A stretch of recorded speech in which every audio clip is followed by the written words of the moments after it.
where we went! Guys, we went to the Doctor Who experience, and if all goes to plan, Craig will send some of the footage to Gareth, who will put it in this video at some point. It was very good. There was loads of Doctor Who stuff in there, surprisingly. It is split into two main components. The experience and the exhibition. The exhibition is like a little museum, if you will, which was full of Doctor Who memorabilia, props from the set, clothes, sets in themselves. You could stand inside the TARDIS. I mean, it's hard not to give much away. I don't want to ruin it for you if you're going to go. So Martin, what did you think of it? It's phenomenal. You can go. It was good. I was just playing along, okay? I just missed the camera and you guys and Gareth and his off-screen antics. Get out. So what do you need to know? Where it is? It is in Cardiff Bay, in the big blue building which looks like a giant worm. With teeth. With teeth. What is it? It is a Doctor Who thing where Doctor Who fans go. The first part is an interactive experience which is fantastic and is so high-techly awesome that awesome things happen in high-tech. Is there a shop? Of course it's a shop. Oh, I love it when there's a little shop. Love it when there's a shop. That's what the 10th Doctor says. In his first episode where he is not a Sycorax. With Sycorax. So the moral of the story is it's really, really good. If you like Doctor Who, it's excellent. If you don't like Doctor Who, you're going to get bored of it fast, I don't know why. Although it is still quite interesting. If you're into sci-fi at all, it's very interesting. But if you are into sci-fi, I'd imagine you're into Doctor Who. If you like going to things where they spend a lot of money to make things look cool, then you should go because that's good. If you don't like that, then you probably if you're sick of the Olympics and you want to go to someone else they spent a lot of money on just to make it look good, then yeah, good luck. And now we're going to introduce Martin, who's going to say some things. Education. Back to school. That's happening. Back to school. That's the thing. I mean, almost everyone of you would have been in or are in education. If you haven't, then you must be very young and you shouldn't really be on it. You could be raised by wolves. Exclude any of our audience. Oh Yeah, that's true. A lot of you will be starting your GCSE years and your A-levels or your university. College. University. Bethan, what are you doing? Why are you doing this? Why Because you know we want to tell everyone. What are you doing? I am going to university. To do a... Doctor Who. To do a... I am going to medical school and I am being forced to say this to you She's against going to my be a will. doctor. Dr. Jones. Martin. I'm going back for my second year of journalism. And I'm going to do art stuff. Give it a bit more gusto than that. I'm going to do art and stuff. I'm gonna just summon. Portia is going to the atrium. What is our tips for people starting university or college? My tips are that the student finance application is the hardest part of your first year. I'm still not done mine.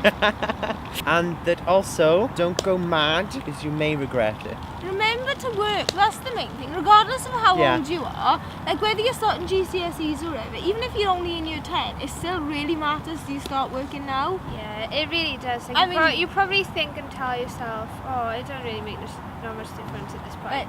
Starting year 12, everyone's going, oh, it's fine, you can resit. No, seriously, you don't want to be doing that because the amount of stress you have when it comes to it is so not worth it. Seriously, really, I almost died during A-level. So. It was terrible. I cried so much. There were so many tears, but I got 3 A's, so appropriate language. The A-level year is way harder than most people your first year. in most cases, A-level, the jump from GCSE to A-level is a lot harder than the jump from A-level to uni. But when you... I'm not saying that uni is easy. No. You still have to work. The problem is with uni is that you haven't got the push from people. No. I imagine, because I'm not Yeah, going you've yet. got I'm to doing it. you've got to sort of be more self-driven. You've got to discipline yourself, especially if you're living away. Yeah. Because obviously you're going to want to be out drinking, spending your student loan on like pictures, and that's pictures, not pictures. Oh, I thought you were meant pictures. I was like, what? Oh, classy is yours going to be spent. And you've got to remember that even if the first year is sort of easing yourself into the course, you still have to do exams and you still have to pass to carry on, and you are paying like $9,000 to be there. And it really does dictate your future, because you're going to have to get a job in the future. If you get into the habit of doing badly in your first year, then you're going to get into the habit of not wanting to do much in your next year. Some posh scientist sort of person theorized what he liked to call, I think, the step method, where you either improve half a grade a year for the length of your degree because you become used to it and adapt, or you enter a dip where you overachieve in your first year and then you do terrible in the second year, which really affects your third year. The other piece of advice is, if you enter your course and you don't really like it, then they tell you to drop out by the end of the first term, I think, because you really don't want to go through half a year and then drop out, because it's such a waste of work. Yeah. And some people do drop out just before exams, just because they don't want to sit exams, and that's utterly pointless. I know completely people- lame. Why I would know you some- bother doing all the work? I in the know year if someone you- who like went and she had like 100% on her first assignment and then just didn't go to any more lectures and failed. See? Overconfidence. When there are no teachers trying to get you to do your hardest, it's harder for you Yeah. to work. Also, remember there are other people in your course. Yeah? So, you know, you can always, if you're struggling to do stuff, and this applies for college and for school, it's not just, oh my god, the sun is so bright. Yeah, just the moral of the story is ask other people if you want to help. You don't always have to ask teachers. Yeah. Why is there a moral to all of your stories? Because I just love morals. It makes me moral. She's like a fable speaker. So thank you all for listening to our lovely back to school talk. Remember to buy pens.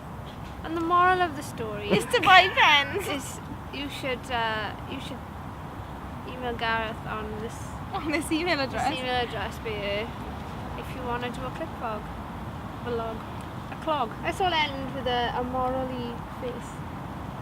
What is the moral? I don't know.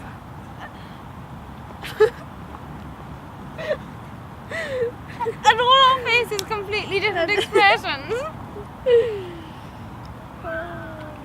You have been told.